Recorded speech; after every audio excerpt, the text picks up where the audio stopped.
I hope you're all ready for the most original video topic in the whole wide world, but every now and then I do like to do a little retrospect on game series, and since it is rumored that From Software doesn't plan on making any more Dark Souls and shot the series behind a dumpster somewhere, at least for the time being, I think now is a time to look back and reflect. So let's talk about the difficulty of the Soulsborne series. Now I know some of you don't count Bloodborne when it comes to Dark Souls, but gosh dang it, I'm counting Bloodborne, because if I don't, some of you are gonna pee yourself. But yeah, let's talk about that. And when I say we, I mean me, and my tiny perspective with my obnoxious voice and opinions. Yeah, we're off to a great start here. Anyway, the point is, I like this franchise a lot, and I'm gonna sit on my high horse and mighty big boy pro gamer seat for a second. I have played and beaten every single Souls game, from Bloodborne to Demon Souls and everything in between. And I feel like I can gauge these games pretty well now. And ain't no snarky diaper boy baby elitist gonna tell me otherwise. I know what I'm about to do, guys. But yeah, the Souls series are known for being difficult, and along that, the games have such a hidden amount of depth that people have covered the most intricate details of the series top to bottom.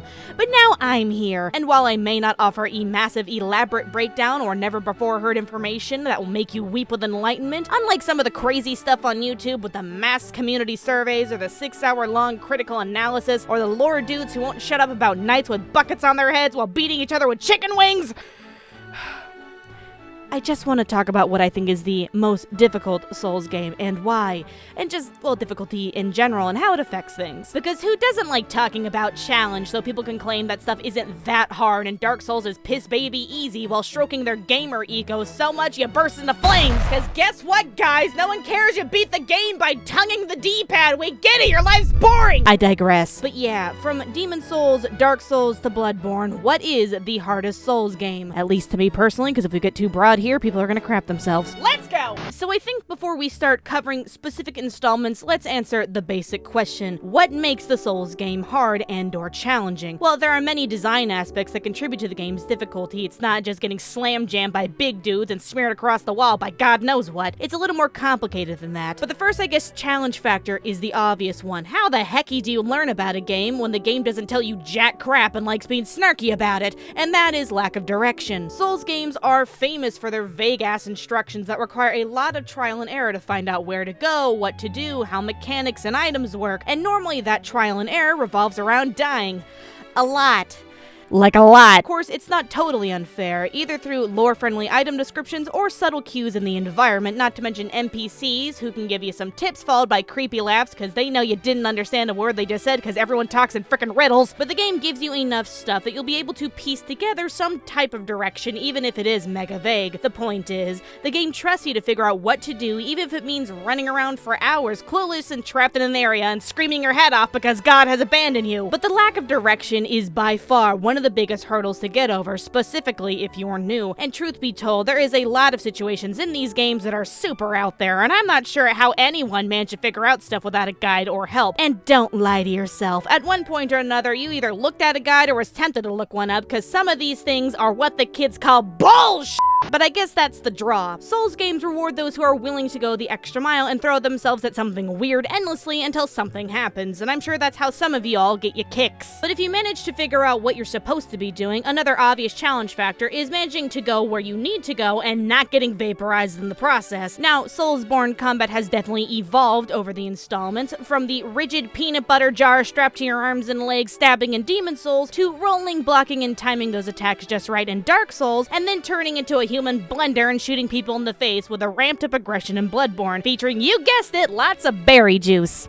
Yes. But yeah, the games all play a little different, but if you play one, you'll be able to play the rest. Kind of like riding a bike, but instead you're attacking the forbidden monsters of the dam in the mouth. You know, just an average Tuesday. But the catch is learning the combat for the first time. Soulsborne gameplay is very much risk versus reward and is super skills-based. Combat like this hadn't really been seen in a long time, and for many people, it was a massive shakeup from traditional melee game combat because of how thoughtful and in-depth it was. And amazingly, this series has managed to create its own type of genre, and now any combat system that revolves around weapon-based classes, stamina management, timing attacks, and putting a real emphasis on the good old 1v1 is now considered a Souls clone, something we're seeing quite often now. But them being Souls clones is another story for another time. But yeah, Soulsborne combat is skills-based, fun, and satisfying, but holy heck does it punish you if you mess up. Patience is the word of the day. Normally when given a sword, most players will just swing that thing endlessly till their arm detaches and flings into the sun, but Souls games will punish you for that, except for for Bloodborne, but even that game's combat requires incredible movement skills and quote-unquote aggressive timing, if you will. Basically what I'm saying is that even if you know how to play a Soulsborne game, getting overwhelmed or making simple mistakes can easily get you killed since enemies are ruthless, which takes a while to get used to. So unless you learn how to adapt to enemy attack patterns and take your time,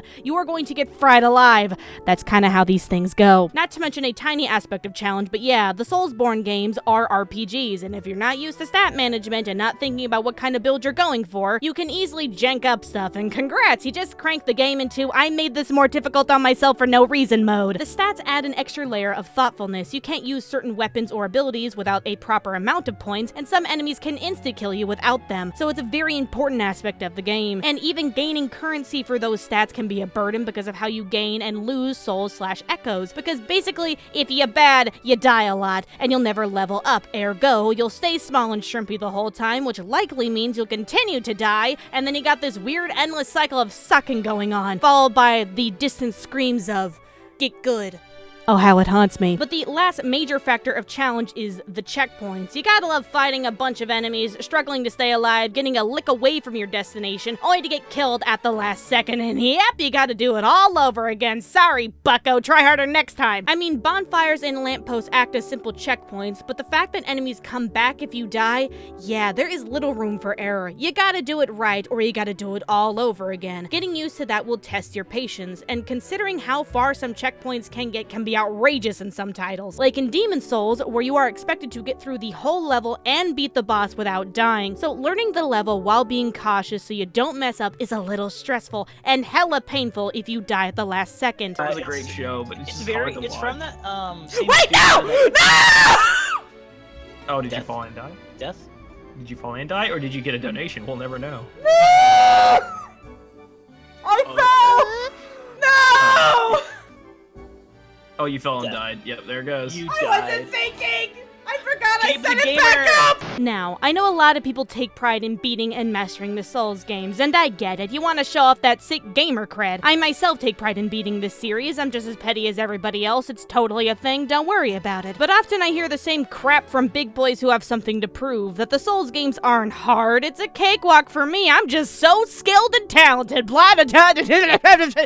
Yeah, okay, we get it, guys. And yeah, you may have had an easy time with the games. Good for you, Chungus. But games where the developer admitted to making them challenging, to having the game's freaking marketing revolve around its difficulty, to death being an actual mechanic, you cannot make the dumb, bold statement that these games are piss baby easy, you ding-dongs. So if they are known for being hard, then guess what, guys? They're probably hard. So downplaying the game's difficulty to make it seem like you got those killer skills that make grown men poop themselves makes you look really obnoxious, just so you know. But that brings up the next thing. How hard are these games once you adapt to them? Because yes, once you get into the flow and design of these titles, the games go from being an impossible, holy crap, how the hecky do I beat that, to a challenge ready to be conquered once I try it like 4 or 5 times. I don't know, I'll get it right eventually or something. Now, getting over that initial banging your head against the wall and frustration takes some time, but if you manage to get into the swing of things and understand what Souls games expect of you, that's when things get fun. Like anything, the more you learn something, the easier it becomes, or rather, the more you get used to something, the more numb you become to its pain. Like hanging out in a boiling hot tub and your skin nerves burned off a long time ago. So often you'll hear that the first Soulsborne game you play will always be the hardest. Well, go figure, guys. Sticking your toes into boiling water is something that you're probably going to remember. Now, because challenge is found in more ways than one, certain games are more hard than others. It just depends on what you're looking at and what you personally struggle with, whether it be with bosses or the environment or normal enemies. It's also a factor of how much you can cheese your way through the game. Seriously, as hard as some of these titles can get, you'll be amazed as to how many hidden exploits there are, like being able to beat bosses without entering the boss room, buffs that insta-kill things, weird AI workarounds, or just the standard broken builds. Like magic builds in Dark Souls 2 and Demon Souls are known for being the quote-unquote easy mode, where you just spam blue balls at dudes until you win, because most guys need to be at close range to be a threat. Something you probably noticed in the Demon Souls footage so far in this video. What can I say? I have no shame. Or in Dark Souls 1's case, making a pyromancer build, because surprise, surprise, things tend to die when they are set on fire. And let's not forget summons, because that is the easiest way to beat fight stuff in these games by making your beefed up friend carry your sun-kissing ass all the way through, and then you just gank spank the boss to high heaven. GG easy, as the kids say. But the real point is, even with maximum cheese, which game still manages to stomp your face in over and over and over and over again? And for me personally, I would have to say Dark Souls 1. I know it took me forever to answer the frickin' video title, but I felt like it was important to explain what makes Souls games hard and how I think Dark Souls 1 really embodies all of it to a big fat hard T. So allow me to explain what Dark Souls 1 does differently from the other games and how it plays into its difficulty. Number 1, the tutorial. You know things are tough when people struggle to get through the game's frickin' opening because things are not straightforward. There are shortcuts to unlock right away, the game throws you into a boss fight you are not prepared to win, and is super casual about that little side exit you probably won't notice the first time because you're busy looking at Fatty McGee over here. But there are also traps, and if you're not paying attention, finding Oscar can be annoying. And let's not forget, you are expected to beat the boss, and your only combat practice before that fight is just scrawny dudes. It's kind of a massive jump. Now granted, Dark Souls 3 also expects you to beat the boss, but the game doesn't mess with you up until then, and Gundyr is a pretty straightforward fight minus the whole bursting into that spooky dark snake thingy near the end. But besides that, Bloodborne and Demon Souls are supposed to lose fights and ease you into the combat afterwards before the next big boss fight, and Dark Souls 2 is just a walk down tutorial park followed by a blinding sun and a pretty lady. Not exactly a stressful situation. Number 2, the possibilities are endless. Dark Souls 1's level design is definitely its most unique aspect, and the second you're out of the tutorial, the actual way forward is kinda hazy. You are told to ring 2 bells, one above and one below, and while that's vague as crap, you can accidentally enter New Londo thinking that's where you're supposed to go since it's underground, and then you get a rude awakening that that's not the case. Or once you access the bridge, you think you have to fight the red dragon, but nope, JK, he's just there to blow fire and make your day miserable. And then there's fighting and making your way through the depths, followed by the always lovely and not awful Blight Town. But hey, all that stuff is optional, because you can just go through the exit and kill the fire butt lady and waltz right out and skip all that trash. But you need the master key to do all that stuff, of course, but you're probably not gonna know that out the gate. Now, while other titles can let you enter high-level areas way in advance and even give you multiple paths to go down, Dark Souls 1 isn't nearly as obvious. It's because of how vertically stacked and interconnected the world is that makes it the hardest way to find your way forward, because oftentimes there are several paths in one area. Like, you can reach Sif by paying for the crest to unlock the front door, or you can go and take on the Hydra and climb your way up to the back entrance. It's just finding the right way with the least bullcrap is a lot of trial and error. The way forward in other titles is more simple since the level design is more flat. Bloodborne and Dark Souls 3 are rather linear, give or take a few branching paths like the Smoldering Lake or Old Yarnum, but for the most part, once you are set on a path, the way forward is obvious. There are no major detours or secret ways through. Dark Souls 2 and Demon Souls essentially just have separate contained levels with a boss at the end, but Dark Souls 1 gives you options.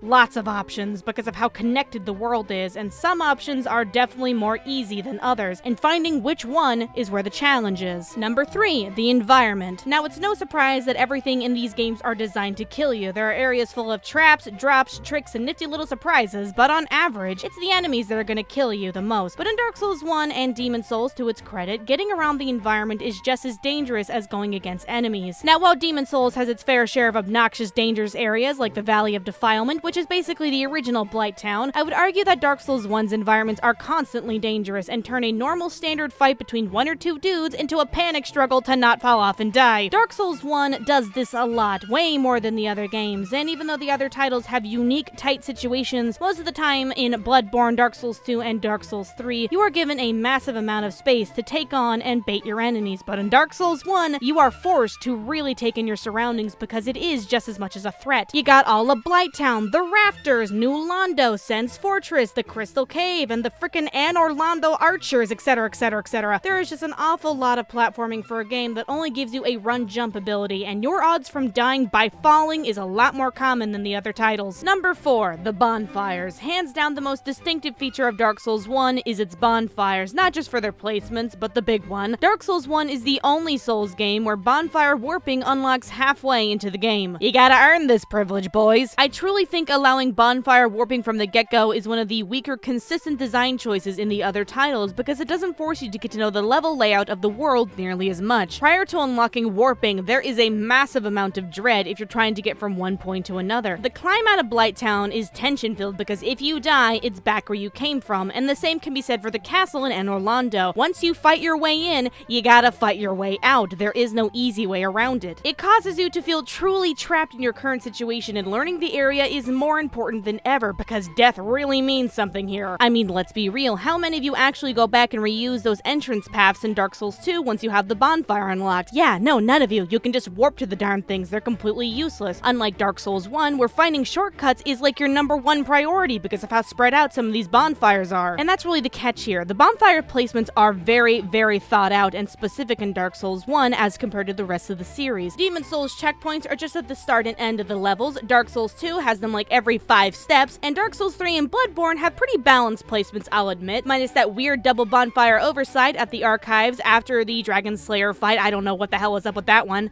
It's like it's right there. There's 2 of them, like right across from each other. It's ridiculous. Why didn't they patch this out? Oh my god. When it comes to those titles, you can warp anywhere from the get-go, so there is no pressure. Getting stuck in an area really isn't an issue in the other games, except if you get stuck in that one area in Bloodborne if you manage to reach it, and y'all remember how crap that area is. But for a good half of Dark Souls 1, it is a constant factor and a constant fear. Not to mention the walk to a tough fight is normally more painful than the fight itself. Ergo, Smug and Ornstein, Seath the Scaleless, Pinwheel, Gravelord Nito, the Four Kings, Bed of Chaos. It's kind of a recurring thing. Holy crap, do these guys have long walks to their boss room, and boy does it suck every time! Now, a lot of the bosses in other Souls games have a shortcut or bonfire right next to the boss room, or the walk to them isn't that dangerous. Yes, there are exceptions, like the Dragon Slayer in Dark Souls 2 or the Bloodstarved Beast in Bloodborne, and a few others for sure. But Dark Souls 1 and Demon Souls as well, the grind of dying and getting back to those bosses will get to you after a while. It's not exactly the most fun thing in the game, how about that? And let's not forget that Dark Souls 1 is the only game where you can only unhollow at bonfires, which means if you want to summon in someone, you gotta unhollow at the bonfire, and if you die on the way there, or God forbid get invaded and stabbed in the neck, you risk losing your humanity even before you summon in someone. It's not like the other games where you can make sure that you actually reach the boss room, then use the summoning stuff after you're safe. There just isn't that much risk involved if you can do it anywhere. I mean, because dying is such a huge mechanic in these games, where you come back when you die and how punishing that death is incredibly important and does play into the difficulty more than people know. What makes something challenging? How many times you die, or how gut-punching each death is? Number 5, the bosses. Now, this is very subjective since skill level between players is all over the place. There are bosses that I've struggled with that people fly through, and vice versa, where I beat someone easy peasy, but someone else will chuck their controller at my fat head because they keep dying.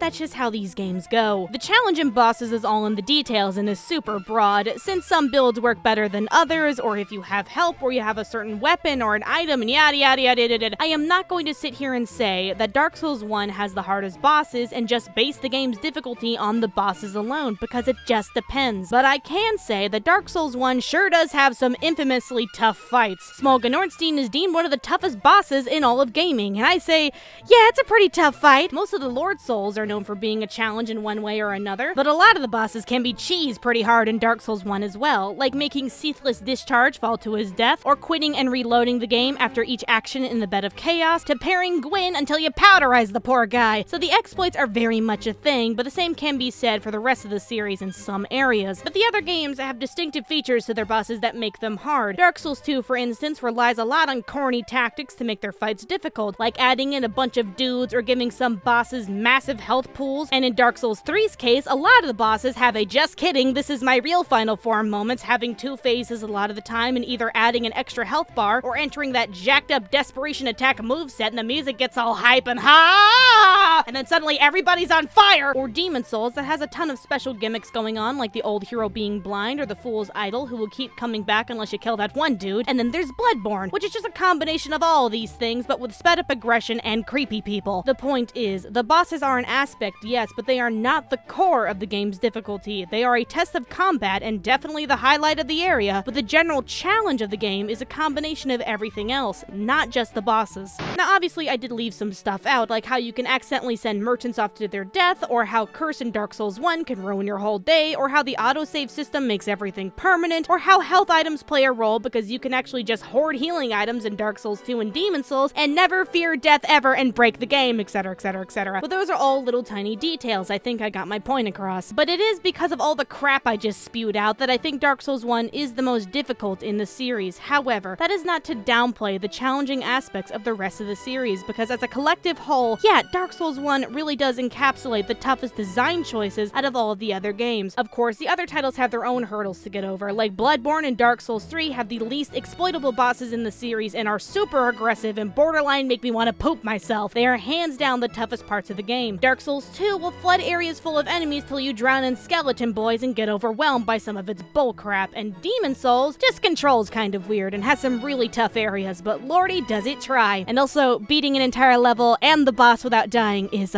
pretty hard, but at the same time, I flew through some of these guys.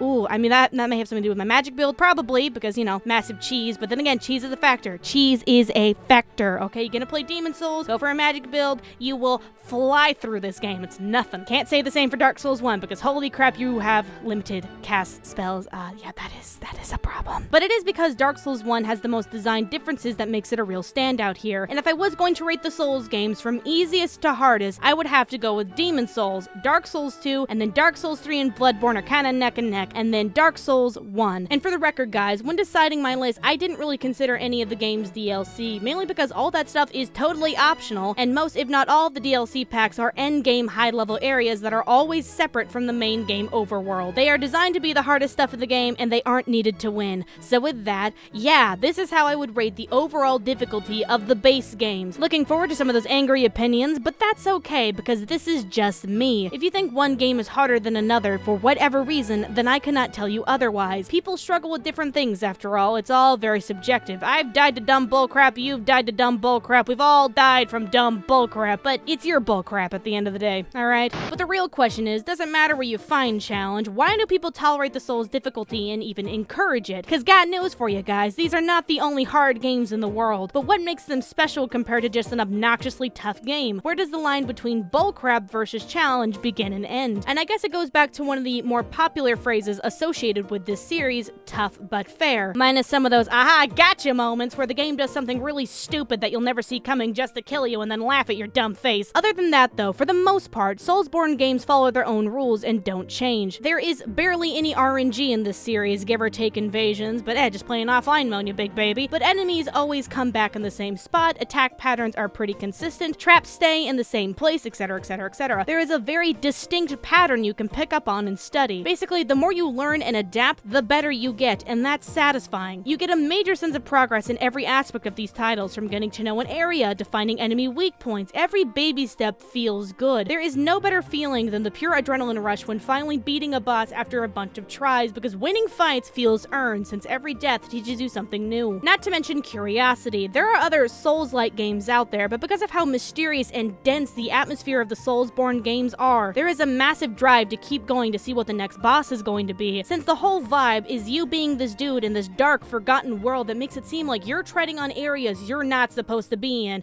and it feels neato as hell. It is the definition of intriguing, and it feels real good. Games like Nihon and Sultan Sanctuary may play like Souls games, but it is that unique storytelling and world building that keeps you coming back even after rage quitting for the 50th time and pulling out your hair because, video games.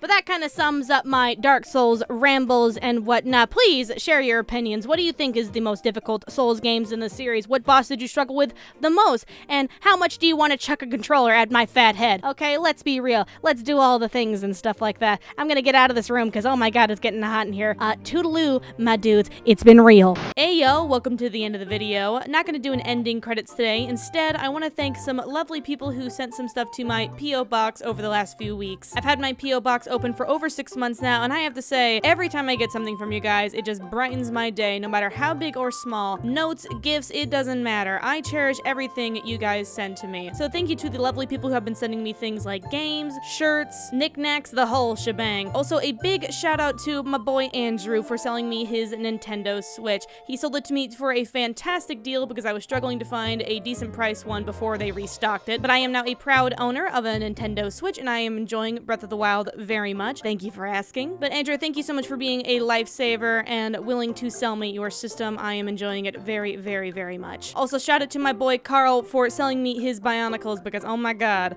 I am a sucker for Bionicles. Other than that though, guys, thank you so much for supporting the channel. If you'd like to send me anything in my P.O. box, doesn't matter what, information information is down below. You'll get a shout out on both Twitter and at the end of videos. And honestly, guys, like I said, highlight of my day. It's like Christmas all year round, except, you know, it's a mystery every single time, all right? I'm expecting something really weird soon, but, you know, so far, all of you have been really nice about it. Really cool stuff. I greatly, greatly appreciate it. Other than that, yep, that's the end of the video. Get out of here, kids. We're done. Dark Souls is a game. Bye-bye.